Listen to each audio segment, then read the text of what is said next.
Good morning, students. Today's topic is p-n junction. So how to form a p-n junction?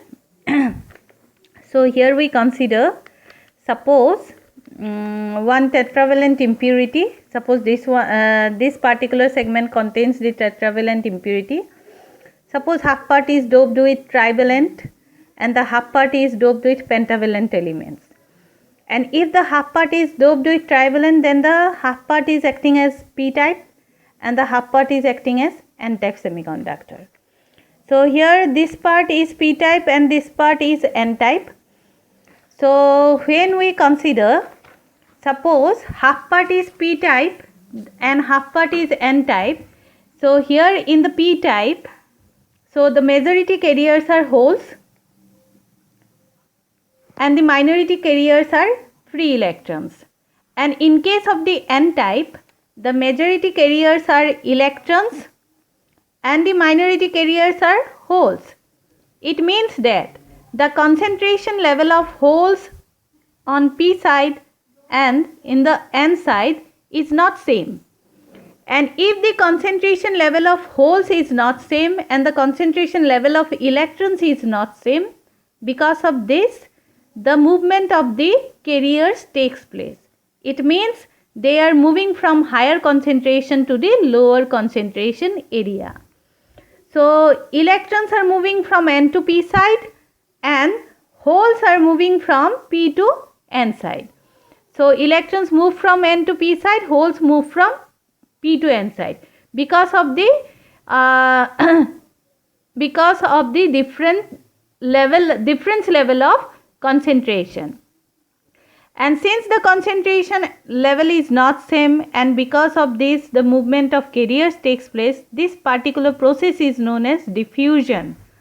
Okay, the movement of carriers due to the different level of concentration of carriers in the two sides gives you diffusion process. Okay, and since electrons are the negatively charged particles and holes are treated as the positive particles, so because of that the direction of the diffusion current is from p to n. Okay, opposite to the diffusion of the electrons. So direction of the diffusion current is from p to n. So whenever one electron is coming out from one atom, then here one electron coming out from a particular atom, then here the formation of ions takes place. And what type of ions? Positive ions. Okay, so positive ions are present now near the junction. Similarly, due to the movement of the holes, okay, so the hole movement is directly not possible. It is indirect movement of your electrons in the valence band. Okay, so since due to the movement of the holes, so here the negative ions are present. Okay, so we have now a particular region. So we have one particular region which is space charge region where the immobile ions are present. These are the positive and the negative immobile ions. Okay, so this particular region is known as depletion region. So this particular region is known as depletion region. The region which contains the space charge region which contains the immobile ions is known as depletion region.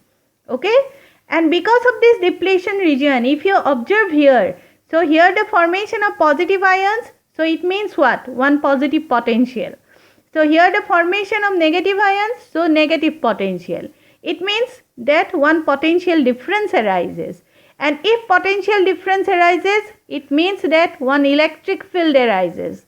So that electric field is directed along positive to negative charge. Okay, so that is along this particular direction. And due to this electric field, now these particular holes, it means the positively charged particles, experience the force along the direction of the electric field. And those electrons now experience the force opposite to the direction of the electric field. It means that that particular potential difference now restricts the movement of the carriers due to the process of diffusion. Okay, it restricts the movement of the carriers, and if it restricts the movement of the carriers, it means that it is now acting as barrier, and since it is acting as barrier, so it is known as barrier potential. It is known as barrier potential.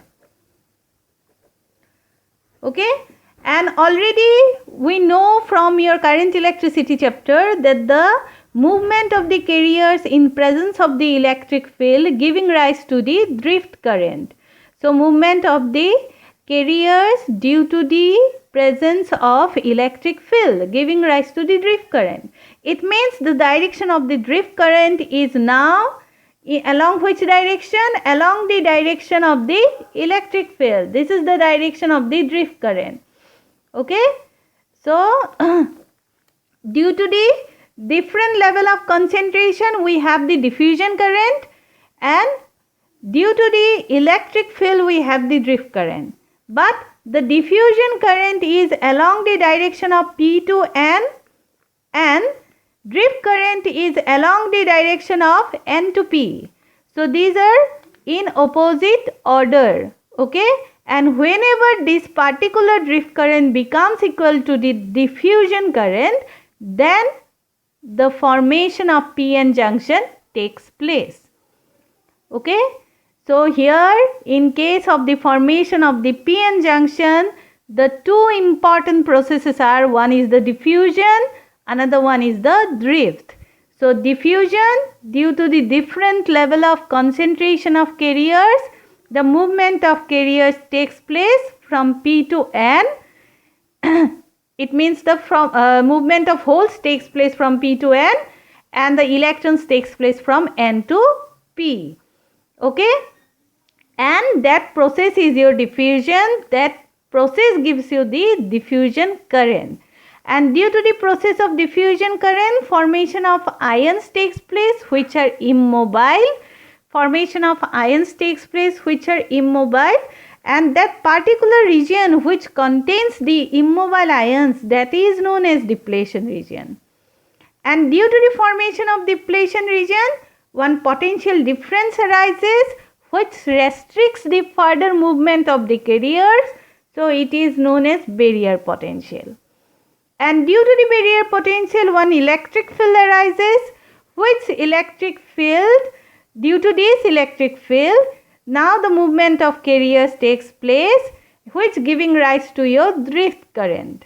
Okay, whenever the drift current becomes equal to diffusion current, then the formation of p-n junction takes place. This is very important topic. Please go through it and see the notes also.